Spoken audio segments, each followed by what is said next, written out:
Hey everybody, Patrick here. I wanted to do something a bit different. Sorry, a bit different in a sense. What I wanted to try to do is record some of the stuff that I kind of left out in the history part with Daniel chapter 10 and 11. I didn't want to get into too much history because there's a lot of history there. What I kind of wanted to do is point out some important things and developments that happened in Israel during these different times of the kings, culminating in things that Jesus had to deal with. So I figured I'd make this video to sort of shore up some of the stuff that would have taken me much longer, and I didn't have much time to deal with that. So let's begin where we left off with the idea of the different kings that came about. And so what I want to kind of talk to you about is a couple of things. First, the decree of Cyrus that started in the return that Daniel prays about in chapter 9. Then in chapter 10, he's told about different things that are happening. He's praying about these things that are coming in the future. And then chapter 11, where we left off, starts to get into the different kings that come into play in Syria. And this culminates in Cyrus first, and there's a couple other kings that come before Xerxes and after Xerxes, but these three guys are vitally important to the situation that's going on in Israel. So here's what's happening. Cyrus gives a decree roughly around 539. He gives a decree to go back. And this begins a re-establishment of Israel by those that are in exile. However, not everybody goes back at once, as we know from Ezra and Nehemiah. And in this capacity, what we start to see in this period of time, in the Babylonian and in the Persian exile, when they're still there, is a development of what we come to know in the New Testament as the synagogues. This basically became more established during the time of Ezra and Nehemiah and just prior to that. But this was basically what we understand. Jesus goes to the synagogues, Paul goes to the synagogues. The synagogues were a place that were created for necessity of worship. The Jews couldn't go back to Israel at the time under Nebuchadnezzar and his successors. And under Persia, they didn't exactly go back at all of them, but they had to establish the temple again. They didn't have one. So where were they culminating their worship? They culminated their worship in the synagogues, and they created these places of worship, which basically means house of assembly. It's actually in Hebrew, it's called a kesenet. The synagogue is a Greek Hellenistic word, technically, but the synagogues were created as houses of assembly with elders, and the larger ones had various establishment of elders. Some of them had 23, 7, it depended upon the large. Now, the elder group, or people who were the heads of the synagogues, were called the Sanhedrin, a very familiar name in the New Testament. These Sanhedrin, like I say, range from smaller community synagogues to 7 elders and a head elder who was in control of the synagogue, and all the way to 23 in larger cities where there would be larger gatherings of Jews. And they would offer simple worship, come together with prayer.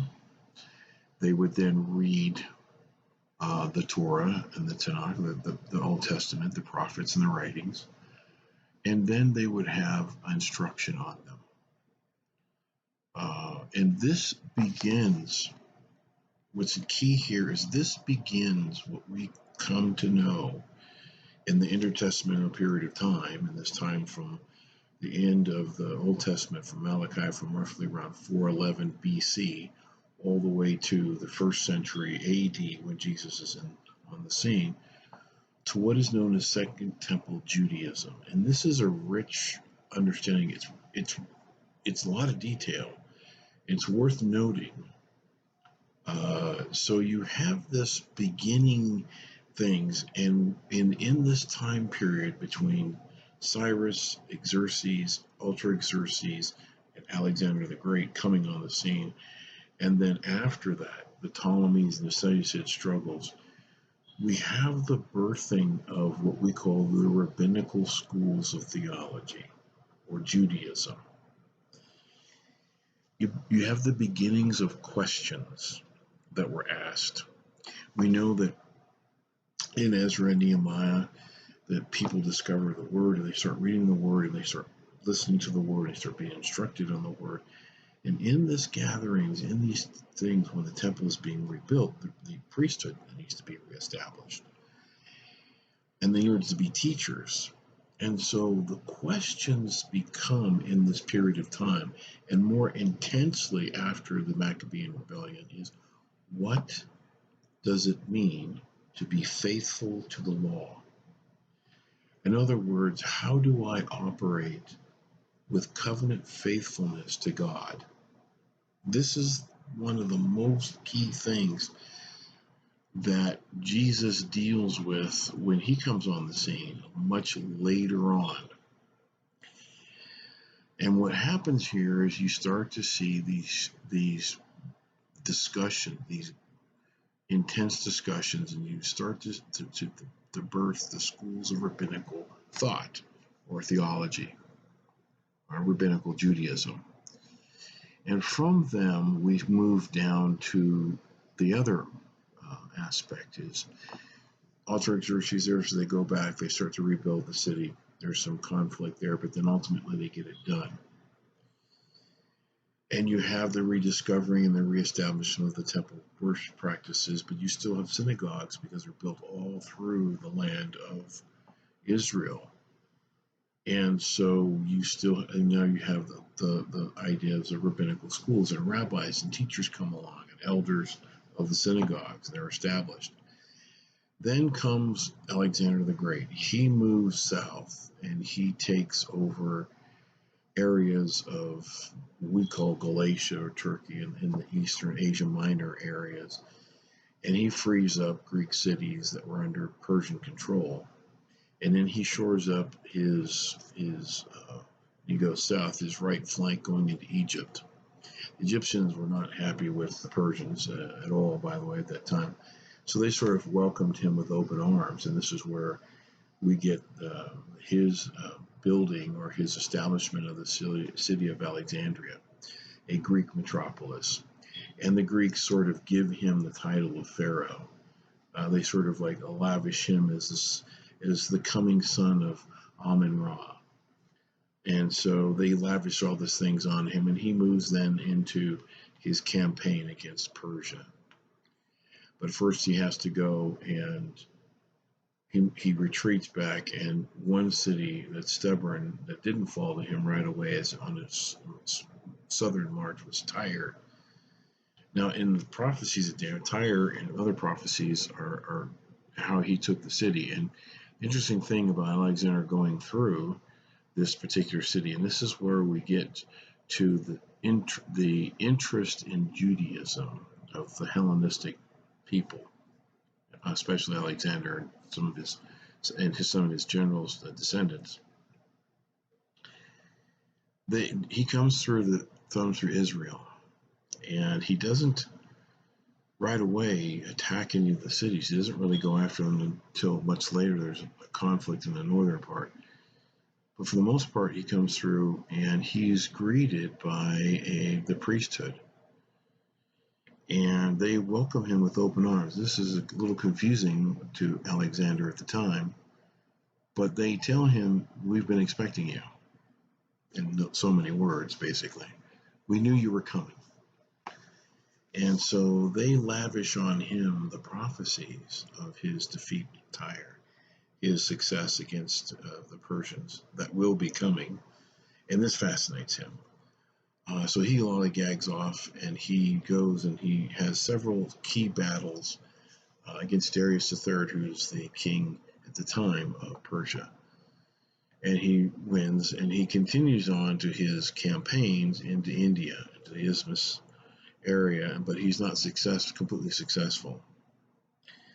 So he comes back, and he's planning on doing a tour of his empire, and he gets a fever and then dies, and his kingdom is then divided up between his generals. And the two key players within Israel, the other northern kingdom kings back in Macedonia and Greece, and in Asia Minor, in other words, we would call northern Turkey, they don't play a role in this at all, really.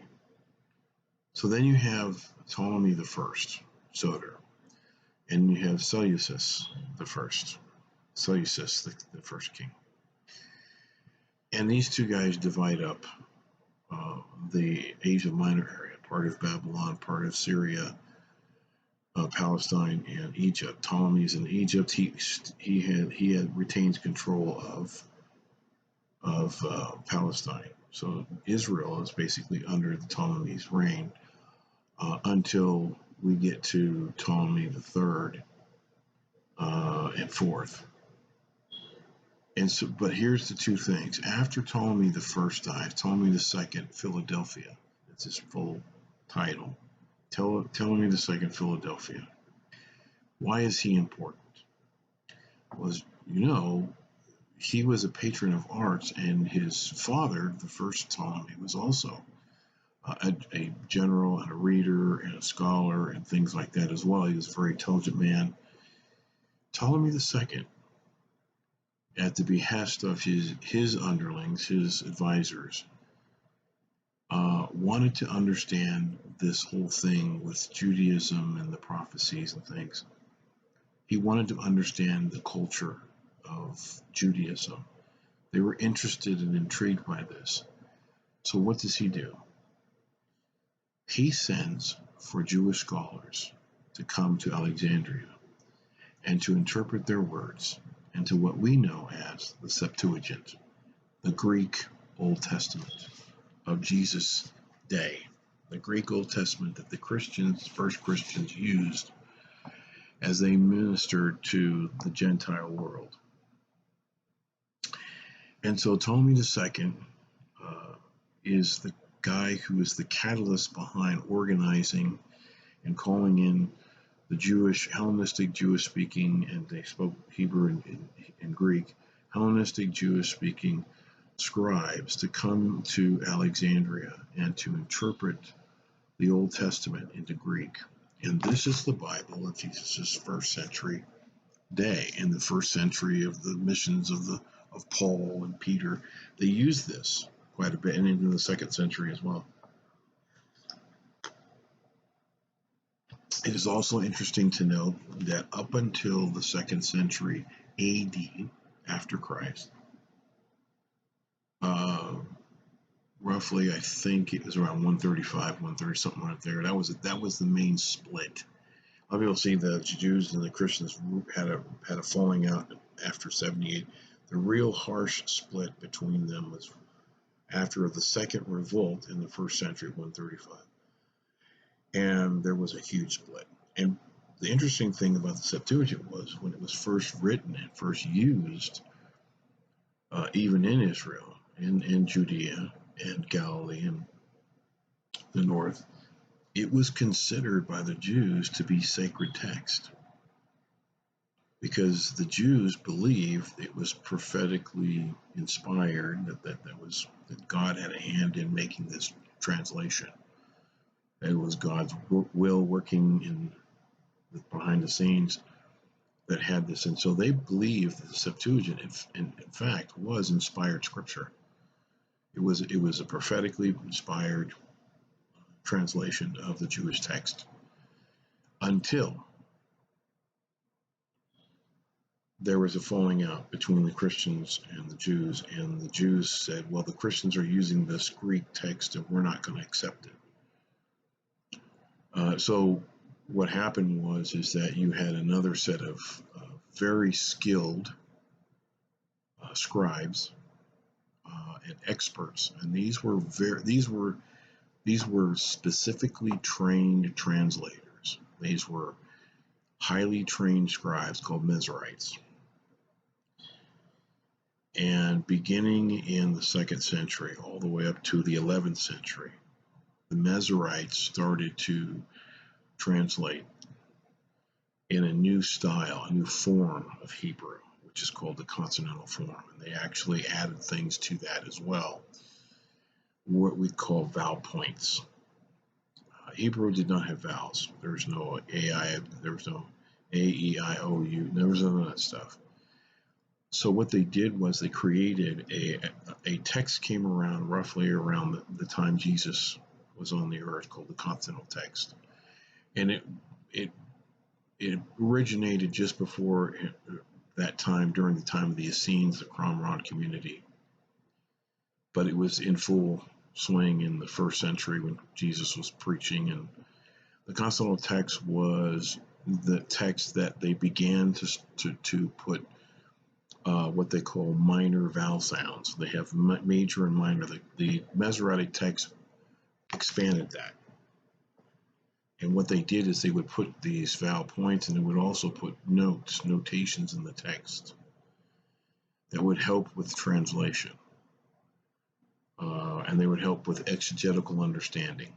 They wanted to make sure that people understood the pronunciation of the word, the proper use of the word, the grammatical structure of the word. So they really sort of did a detail of this text.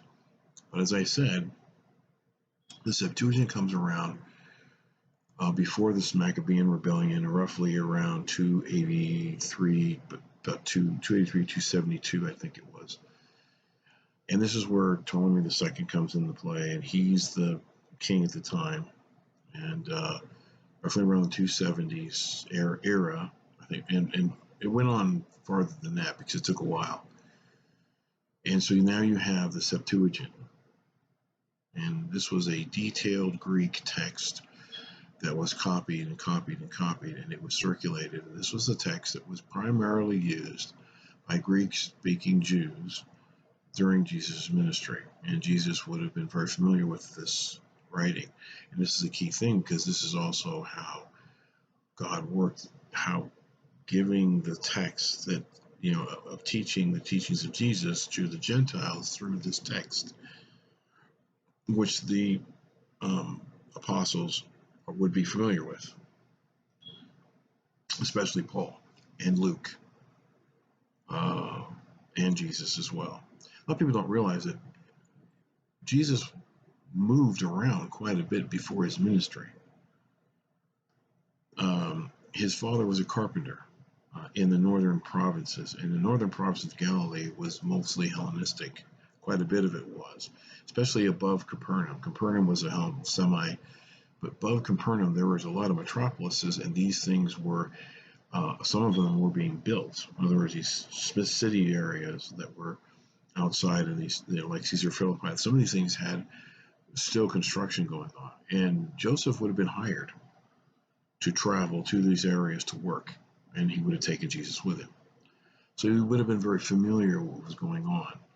Now, fast forward to Ptolemy II, and you have the struggle again between Ptolemy and the Seleucid kings, Antiochus, Seleucid II, III, Antiochus II, Antiochus III, and they're vying for control of Palestine, control of it. Why?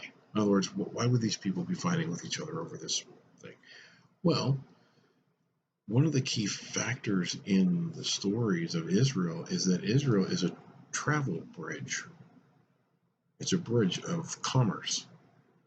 Most people going from Egypt to sell grain, papyrus, different types of silk, things that were manufactured there, moving up through there. We're also doing caravans up into Syria, then up into Galatia, or Asia Minor, Phrygia, and then on into Greece, and so on and so forth. They would also do the land routes, and they would also move off to Persia, Babylon, all these other places, Transjordan, and they would trade these things over land routes. So this was a land route.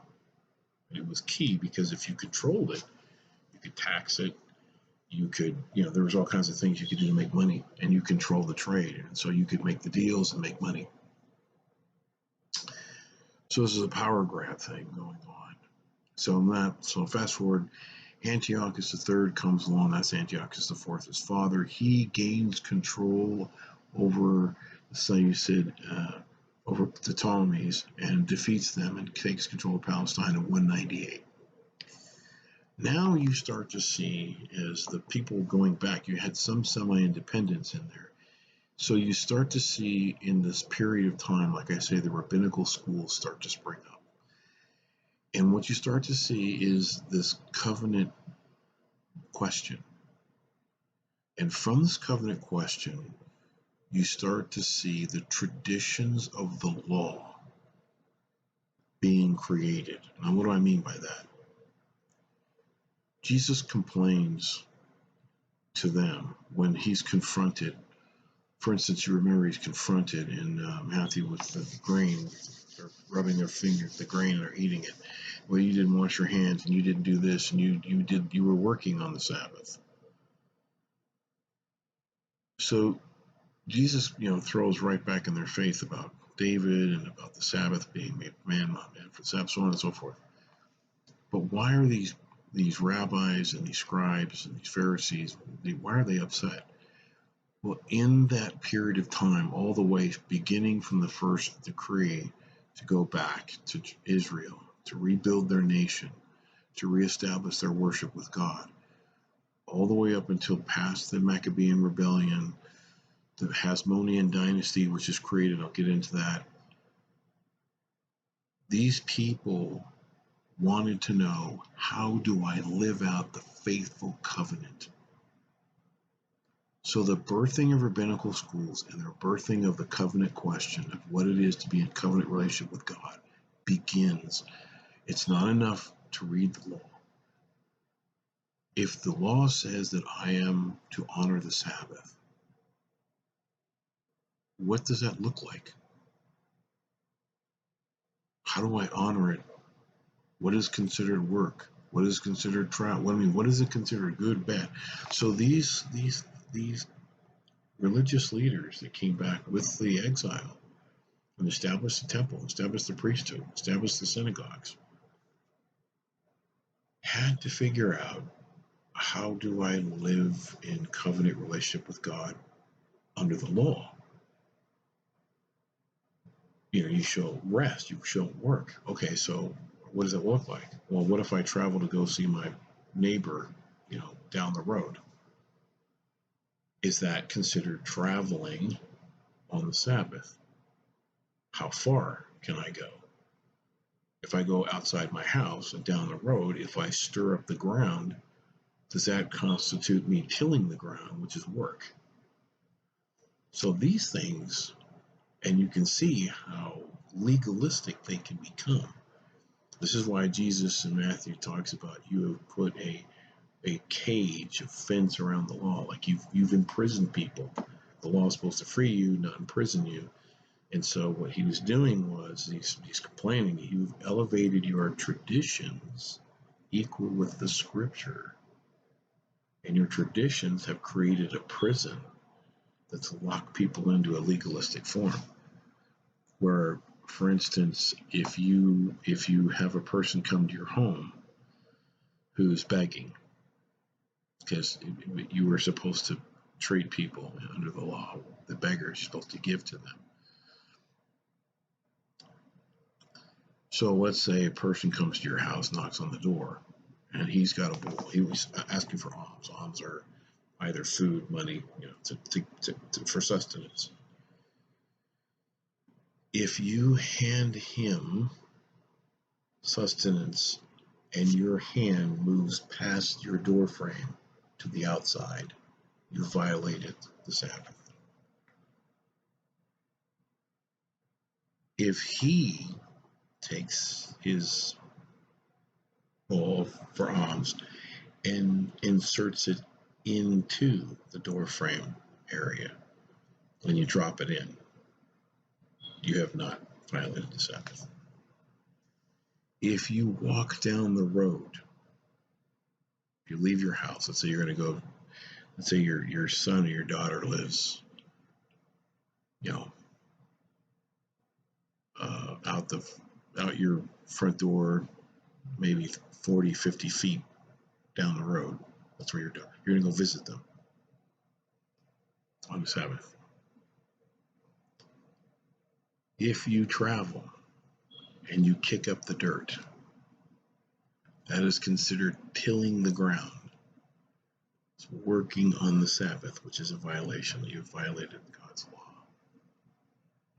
And there's 634 other do's and don'ts that you cannot do. And this is where we get the traditions of the law from these groups. Now, it doesn't happen all at one time, of course. So what happens is you get these schools of rabbinical thought to start to end. And in this inner period between 400, especially around the middle of the 3rd century BC, the 200s after Talmud, you get down to them, you start to see these intricate apocryphal writings, the writings of Sirach, which is Ecclesiasticus, Jesus ben Sirach. And that writing is extremely intricate in the law of what the law means to a Jew, how the law is to be applied. And there's a lot of information in these writings. And I encourage people to write, because this is how we learn. We have the Jubilee, the wisdom of Solomon. It wasn't written by Solomon, but it was written by an author during that period of time. It is full of interpreting understandings of the Old Testament in both their understanding of what the complexity of God's nature is. Wisdom is personified. So when the Jewish writer is talking about the creation aspect and spirit of the law and God said, and this is the wisdom of the law, wisdom. I was there, like in Psalm 8, so wisdom was there at creation. And this is his understanding of that being part of the personification of God's being. And to understand that Jews did have some, not everybody, but Jews did have an understanding of the complexity of the Trinity in their own form. They did. We don't see it that way, but the problem is that if you don't understand the way some of the Hebrew texts in the Old Testament really read, it's very interesting to see them, because we translate them into English, but some of the texts read as a singular plural, a complex unity. In other words, that's how Dr. Brown puts it. Complex unity in the Hebrew of God, because they're describing him as being three, as more than one in certain portions, but in the same time they're describing him as being singular. And this is an interesting part of the ancient Hebrew texts. So the apocryphal and pseudepigraphal writings, although they're not, and the Jews don't consider them as canonical, they don't consider them as inspired, but they give us a richness of what Jewish theology was at the time of Jesus and what Jesus had to face. And Jesus used some of those things too. He understood what they were. He knew these writings. He knew what they were. And there's some great intricacies in this, which I can't really go into much detail, but I can just assure you that I have several books on them, and from great scholars who've done some really great work in trying to pull these things out, the jubilees, and things why we have the jubilees, and this goes into Daniel too, because Daniel's doing the jubilee thing, the 10-year thing with the prophecy is a jubilee of reestablishment. It's a jubilee of cleansing and the reestablishment. Every 10 years is a reestablishment, and so we're talking about the 49 years that come in chapter 9, 20 to 24. That's part of that whole 70 weeks program, and there's a lot in there that goes on, and in this literature that comes from this time period where these Jews were coming back, are trying to figure out how am I to be in faithful covenant relationship with God. And so then you have, of course, you have still the conflict that goes on after Ptolemy III in 198 does conquer. He does take over Palestine, but the conflict doesn't end. It doesn't go silent. So you have, at that particular period of time, these different kings and people are coming into power, and you have different conflicts going on back and forth because the Ptolemies are still vying for power. And you have 2 episodes during a period of time where Ptolemy III passes on, or dies actually. The interesting thing is that life under the Ptolemies for the Jews was relatively simple, although there was some intrigue during the high priest, who is going to be the high priest later. When you get down to the 300s, this is way after Zerubbabel was already gone and Nehemiah and Ezra had already passed on. You have these jockeying guys who were paying off people to be high priest and to control. And this, of course, is also with the Ptolemies as well, because they're looking for cooperative. They want to be cooperative to them. They give the Jews freedom to worship their God and do their thing, but they also want taxes. They also want money. So the highest bidder gets the control. I'll give you all the taxes. I'll make sure people pay their stuff, fair share, and all that kind of good stuff. And that was going on as well at the Ptolemies. So you have Antiochus III comes in, and then Celsius IV, he dies. He gets into a conflict and he gets killed, and so he passes on, and so his son is his oldest, Seleucus the fourth, rules relatively short period of time, 187 to 175, and then his brother knocks him off. Antiochus IV knocks him off, and then he comes into power. Now, Antiochus wants to reestablish the traditions of Greece. He's a really adamant person about the traditions of Greece. He wants that very much. And so he decides to establish a Hellenization in Judea and in Palestine, the Jewish state. Well, it all starts with the requirement to sacrifice in a little village called Modin. And Mattathias, who is the elder, refuses to establish a temple and to sacrifice to the Greek gods. And so a person fearing, another Jewish elder fearing backlash of Antiochus and the Syrians, decides to go ahead and try to do it. Well, Mattathias says, absolutely not. We're not having this. We're not going backwards. We're not worshiping pagans. We're not going to pay homage to these people. So he kills the elder and the statesmen from Antiochus, from the Seleucid kingdom. He kills the official, and he takes his family, his sons, and the part of the town up to the hills, and more people join them, and they start a guerrilla warfare that goes all the way down to the 160s, where finally there is a peace agreement. Antiochus dies, passes on, and there is his son, his successor, uh, starts to negotiate a deal, which Judas Maccabeus, who's still alive at the time, is not too happy about, but he captures.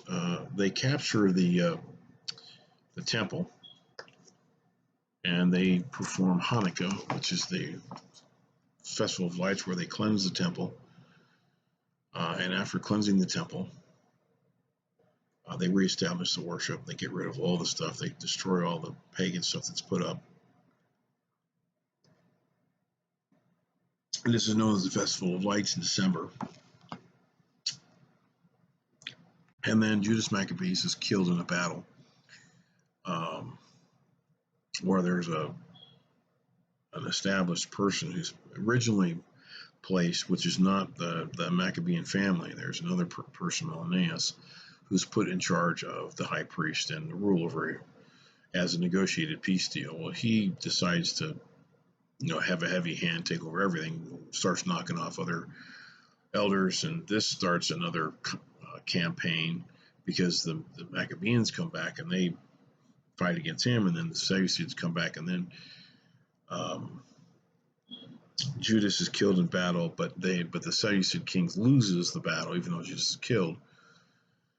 And so this whole thing all comes down to the fact that in the end, Israel gains its independence around 142.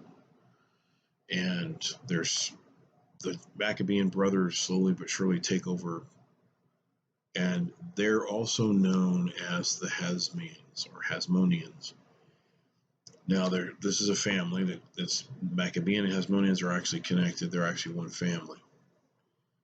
So when Jonathan, the last brother,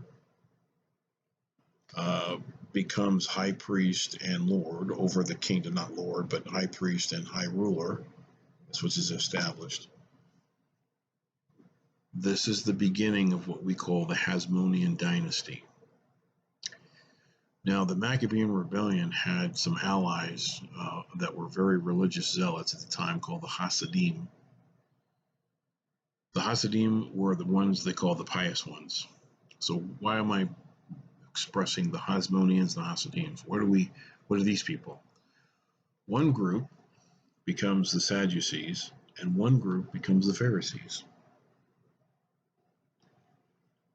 I'm sure you can guess which one is which. The Hasidim, the pious ones, become the Pharisees, and the Hasmoneans, which are more political religious leaders, they become the Sadducees later on. And this is where you start to have the split. Now, in this group of people, because Israel, again, knows its own authority and independent power from completely 135 to 63, when the Romans get involved. And there's jockeying back and forth, and the Romans get involved in a kind of conflict. And ultimately, they put a puppet person, which is Antipater, which is Herod's father, and then Herod the Great. And they put these people up as the puppet rulers. And the Hasmonean dynasty comes to an end in 63 and 61. That's when Pompey, or some people call Pompey comes in, and he just, takes out the leadership of the Hasmoneans, of the Sadducees and the Pharisees, and that comes, and they start taking them out. He conquers the city, so on and so forth, and they establish Herod's family as the puppet government that will rule over. And so in this particular period of time is when we get the rabbinical schools that are in full bloom. And you have Hillel and Shammai and a few other, but mostly you start to have these massive rabbinical writings on the law, and all kinds of things start to come in. What you see Jesus dealing with, like divorce. For instance, you have these two schools, Shemuel and Hillel, and you have these two guys vying for what constitutes the right of a divorce under the law of Moses. Well, originally the law of Moses said it's unfaithfulness, it's adultery. A person's unfaithful. So then you have a school of thought, which is very liberal, and one of the schools of thought says, well, what is it to be adulterous, unfaithful? And so they expand the concept of unfaithfulness to be, she's not a good homemaker, she's unfaithful at taking care of the house, she's not doing the dishes, she's not vacuuming the floor, she's not washing the windows, she's not washing my clothes and making the bed and all that kind of good stuff. And they say you can give her a license for a divorce. You can just give her a documented divorce and you can get rid of her, get another wife. This is how these schools of thought were trying to decipher the Old Testament law to its minute detail. And so this is where Jesus starts to have these conflicts with the laws. Like, you're a hypocrite because you're doing this and you're doing that, and you're doing this and you're not doing that. You're making your traditions, above the law. And so now we start to see these conflicts coming up of interpretation of the law with Jesus and where they came from. These were men who were trying to understand how to live an absolute perfect. And so now you understand the difference between what I once talked about, orthopraxy and orthodoxy. The Jews went to the extreme of orthopraxy, right practice of the law. And this is how you got their traditions of the law, and they expanded and expanded and expanded and expanded and expanded. And they became ultra legalistic. And this is what Jesus dealt with. The premise of what they were trying to do was correct. Where the result was a highly legalistic system. And in some cases, very liberal understanding of certain aspects of the law. Like I said, the law of divorce, very liberal, which, Jesus was like, no way, absolutely not. This is why he says, Moses gave you that law because you hardened your hearts, and your hearts are hardened for the wrong reasons. Ridiculous.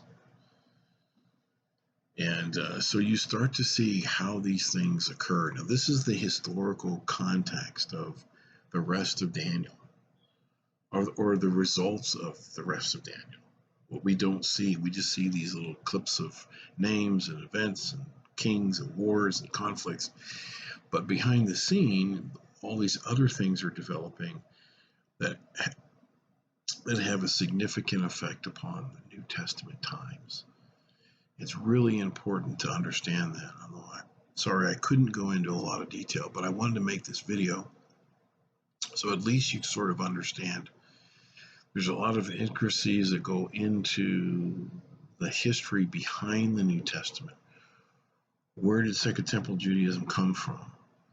What started it? What about the synagogues? Where'd they come from? Because they weren't in the time of David. There was no synagogues in the time of David. All that stuff wasn't there. All the kings before they were in exile, they had no synagogues. They had the temple. And so now you start to see all these other things that are happening. And those things are really, really kind of important, because now you sort of, and I'm really condensing this too, by the way. But this is the most meaty parts that you kind of need to understand. Where does this come from? Where does all this stuff that Jesus is dealing with? Well, this is where it came from. And understanding Second Temple Judaism is also how to understand Jesus' theology, because he was immersed in this.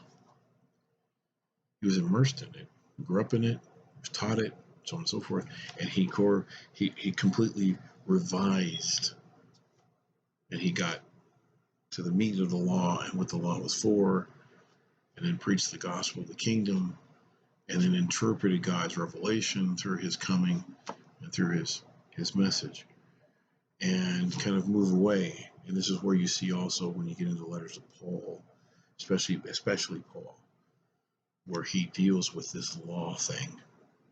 You know, the law is nailed to the cross. But what part of the law is nailed to the cross? Not the moral law, but the ceremonial, the social aspect of the law, all these different traditions and stuff. We're not going there. And so this is where you see Peter and the council in Acts 15. They had to deal with this stuff.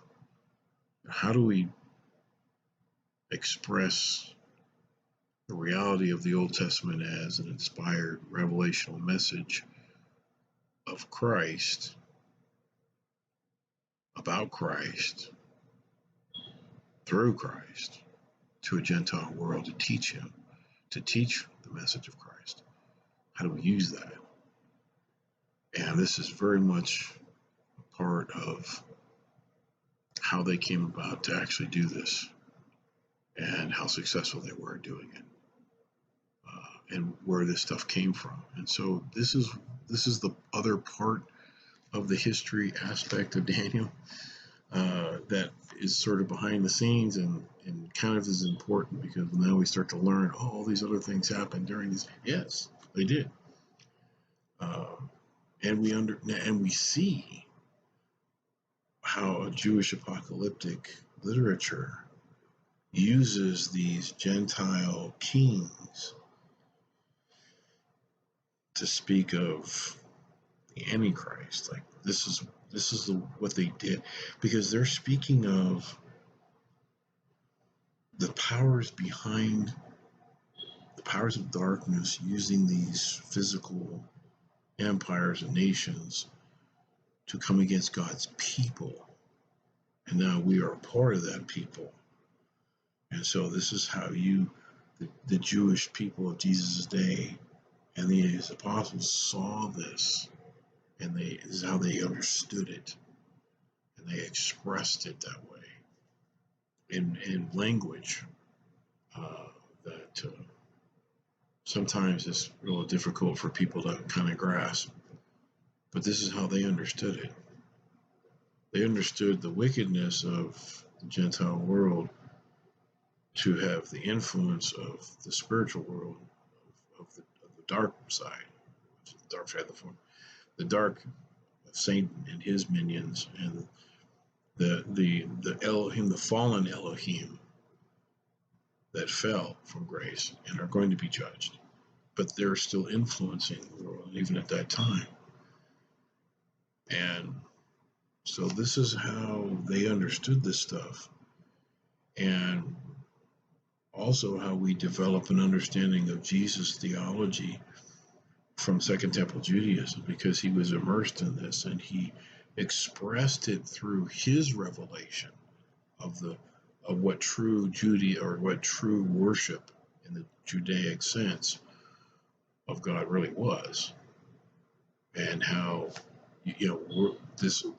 these religious things can get twisted and out of shape, and Jesus corrected that. So this is the other part that I didn't get a chance to share with you guys, but I wanted to share it with the video, and hopefully this will work. So I'm going to stop it right now. All right, God bless everybody, and see you at church.